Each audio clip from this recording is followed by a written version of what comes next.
இப்போ வந்து கிளை பெயர் வகை. ஓகேங்களா? கிளை பெயர் வகை வந்து சொல்றோம் நம்ம தாவரங்கள்ல. ஓகேங்களா? தாவரங்களோட அடிப்பகுதி வந்து கிளை அப்படின்னு சொல்லுவோம். ஓகேங்களா? பட் அதுக்குமே வந்து நிறைய வந்து இது இருக்கு அப்படின்றத சொல்றாங்க. அடிமரத்திற்கு வந்து பிரியும் இல்லைங்களா? அதோ இதுல இருந்து இதெல்லாம் பிரியுது பாத்தீங்களா? இது என்ன சொல்றாங்க, கவையில் இருந்து, அதாவது மாபெரும் கிளை அப்படின்றது கவை. சோ இது என்னது, இதுதானுங்களா? ஓகேவா? இது வந்து என்ன சொல்றாங்க, கவை அப்படின்னு சொல்றாங்க. கவையில இருந்து பிரியும் வந்து கொம்பு, கொப்பு. ஓகேங்களா? இது வந்து இப்படி பிரியுதுங்களா, அது இங்க இங்க போயிட்டு இங்க போயிட்டு அப்படி இங்க இதெல்லாம் வந்து என்ன சொல்றாங்கன்னா கொப்பு ஆர் கொம்பு அப்படின்னு சொல்றாங்க.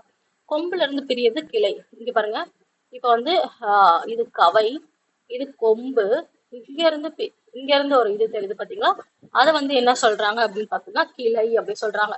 கிளையில இருந்து பிரியறது இது பாருங்க, இங்க இருந்து இது ஒரு கிளை, இதுல இருந்து பிரியறது என்ன சொல்றாங்க, சினை அப்படி சொல்லிட்டு சொல்றாங்க.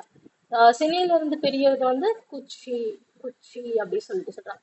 ஏன்னா இங்கேயுமே கொஞ்சம் குட்டியா இதோ இங்க இருக்கு பாருங்க, குட்டி குட்டியா இதுல ஒண்ணுத்துல இருந்து 1 2 3 இது மாதிரி கொஞ்சம் குட்டியா இதெல்லாம் வந்து என்ன சொல்றாங்க, குச்சி.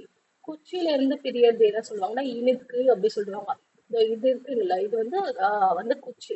இதுல இருந்து இங்க வர்றது பாருங்க, அது வந்து இனுக்கு அப்படி சொல்லிட்டு நிறைய இருக்கு அடிப்பகுதியிலே அப்படின்னு சொல்லிட்டு பாவனர் வந்து சொல்லியிருக்காங்க. ஓகே.